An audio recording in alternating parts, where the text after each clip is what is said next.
আমরা আজকে ওসাকা থেকে টোকিও চলে আসছি। আমাদেরকে এখন শিনজুকু স্টেশনের ঠিক উপরে যে বাস কাউন্টারের প্ল্যাটফর্ম, এখানে আমাদেরকে নামিয়ে দেওয়া হয়েছে। আর এই যে এখান থেকে এই ভিউটা আসলেই অনেক সুন্দর। জানুয়ারি থেকে এপ্রিল পর্যন্ত কিন্তু জাপানে শীত থাকে, আর এই জন্য কিন্তু অনেক শীতও পড়ে। আমরা এই সময় এসেছি জাপানে, যার কারণে অনেক শীত পেয়েছি। আর এখন আমরা শিনজুকু স্টেশনের নিচে নেমেছি। এই যে এটা হচ্ছে শিনজুকু স্টেশনের প্ল্যাটফর্মের সামনে। আমরা স্টেশন থেকে বেরিয়ে গেছি। এখন আমরা হচ্ছে গডজিলা রোডের দিকে যাব, যেহেতু সন্ধ্যার টাইমটা কাজে লাগাতে হবে, কারণ আমাদের হাতেও তো বেশি সময় নেই। যাই হোক, আমরা 9 দিনের জন্য ট্যুরে এসেছি। অলরেডি আমাদের 3 দিন হয়ে গেছে।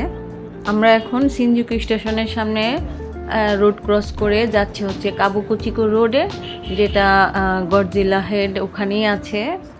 লোকেশন দেখাচ্ছে ম্যাপে। তো এই যে আমরা যখন এখানে হাঁটছি, দেখেন কত মানুষ এই রাস্তাটা ক্রস করছে। তো চলেন আমরা গডজিলা হেডটা দেখে আসি। তবে গডজিলা হেডটা দেখতে দেখতে হয়তো আমরা ক্যাটস বিল্ডিংটাও দেখতে পারবো। আর এটা লোকেশনটা দেখা যাচ্ছে স্টেশনের নিচে দিয়ে যেতে হবে।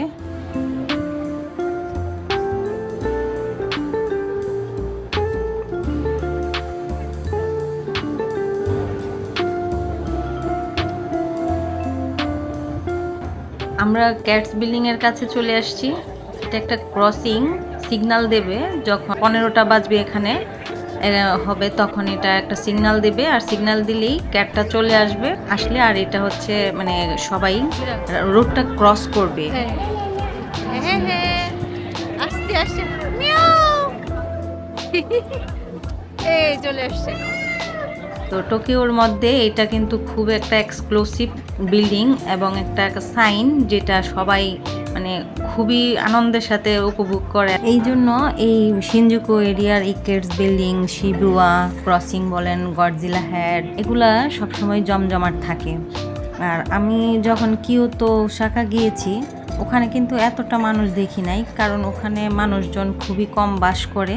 কারণ ওইগুলো আমার কাছে মনে হয়েছে যে একটু গ্রাম্য সাইড আর কি, যেটা। আর টোকিওটা হচ্ছে জাপানের একদম মেইন সিটি। এখানেই সবাই বাস করে আর এখানেই সবাই থাকতে চায়, কাজ করতে চায়, যেটা আমি বুঝলাম। আর এই জন্যই এখানে প্রত্যেকটা ক্রসিংয়ে এই যে দেখেন কত মানুষ, এতগুলো মানুষ এখন এই রুটটা ক্রসিং করবে। আর এই জন্যই এখানে সৌন্দর্য বেশি টোকিওতে। যতক্ষণ ক্যাটটা এখানে খেলাধুলা করবে ততক্ষণই মানুষ ক্রস করতে পারবে। আর যে ক্যাট চলে গেল তখনই কিন্তু এখন ক্রসিং হওয়া বন্ধ হয়ে গেল। ক্যাটস বিল্ডিংয়ের অপোজিট রোডটা ক্রস করেই কিন্তু সামনে হচ্ছে গডজিলা রোড। এই যে গডজিলা রোডটা কিন্তু দেখা যাচ্ছে, এই রুটটাকে বলে কাবুকুচিকো রোড, যেটা গডজিলা হেড নামেই সবাই জানে। তো আমি এখানে আসছি শুধুমাত্র এই গডজিলা হেডটাই দেখার জন্য। টোকিওতে এই কয়েকটা জিনিসই আছে দেখার, শিবুয়া ক্রসিং, গডজিলা হেড, এই ক্যাটস বিল্ডিং, ঠিক আছে। এইগুলি একটু স্পেশাল এই টোকিওর মধ্যে। 2 মিনিট থাকে সিগন্যাল। এই যে সবাই দৌড়ে দৌড়ে কিন্তু সিগন্যালটা পার হচ্ছে। আসলে এটা আমি একদমই বুঝতে পারি নাই। আমি হেঁটে হেঁটে পার হচ্ছিলাম, যার কারণে আমি জাস্ট রাস্তার মাঝখানে গিয়ে পৌঁছেছি, আর তখনই সিগন্যাল অফ হয়ে গেছে। তখন আমি আবার রাস্তার মাঝখানে এসে ওয়েট করছি সিগন্যালটা আবার কখন পড়বে সেই জন্য। কিন্তু দেখেন এই যে সবাই কিন্তু দাঁড়িয়ে আছে। এটা আসলে আমি না বুঝার কারণে আস্তে আস্তে হেঁটেছি। প্রথম ভাবছি যে সবাই কেন দৌড়াচ্ছে, সিগন্যাল পড়েছে এখন সবাই তো যাবেই, যার কারণে আমি কিন্তু রাস্তার মাঝখানে এসে একদম মানে আটকা পড়ে গেছি। আমি আর পুরো রাস্তাটা ক্রস করতে পারি নাই। আর এত বড় রোড, চিন্তা করতে পারেন বাংলাদেশে হলে মানে না হলেও 10টা লাইন করতো। এখানে কোনো গাড়ির কোনো লাইন নেই, সিরিয়াল নেই, দেখেন। আর আমাদের বাংলাদেশে হলে কতগুলো মানে মানুষ হাঁটার তো কোনো জায়গাই রাখে না। একটার সাথে একটা এরকম মানে গিঞ্জি করে লাগিয়ে বাস, ট্রাক সবই, রিক্সা চলতে থাকে। আর মানুষ তো হাঁটবে দূরের কথা। তো এই যে এখন আবার সিগন্যাল পড়েছে, আমি এখন দৌড়ে দৌড়েই চলে যাচ্ছি, কারণ আবার রাস্তাটা ক্রস করতে অনেক টাইম লাগে। যেহেতু মানুষ, আপনি ইজিলি ক্রস করা যাবে না, যার কারণে আমি এখন নিজেই দৌড়িয়ে দৌড়িয়ে যাচ্ছি। কি করব। তো এই তো চলে আসছি গডজিলা হেডটা একটু দেখতে। আসলে এটা সামনে থেকে এই জায়গাটা অনেক সুন্দর, আর এটা দেখার জন্যই হয়তো সবাই চলে আসে এই এরিয়াটা।